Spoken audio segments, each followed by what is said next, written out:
চাচা আসসালামু আলাইকুম। ওয়ালাইকুম সালাম। ভালো আছো ভাতিজা? আলহামদুলিল্লাহ। চাচা শুনলাম মিলে মায়া বিয়া দিবেন। ভাইয়া তো বিয়া দিমু, ভালো পোলা পাই না ভাতিজা। চাচা ভালো দেখা পোলা আছে। তা ভাতিজা পোলার নাম কি? চাচা পোলা নাম তো রাজীব। তা পোলাই কি করে? চাচা পোলা তো বাবার বড় ব্যবসা আছে। আচ্ছা ভাতিজা, তোমার আমি জানা মনে।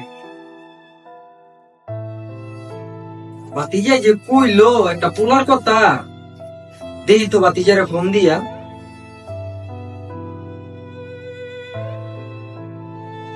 ওয়ালাইকুম আসসালাম। ভাতিজা কই তুমি? আমাকে বাসায় একটু আও তো ভাতিজা। আচ্ছা। আসসালামু আলাইকুম চাচা। ভাতিজা তুমি যে কইলা পোলার বাবার ব্যবসা আছে, খোঁজ নিয়ে দেখলাম তো পোলার বাবাই নাই। চাচা পোলার বাপ নাই তো আমিও জানি। তুমি না কইলা পোলার বাবার ব্যবসা আছে? চাচা পোলা বাবা বেচা কিনার ব্যবসা করে।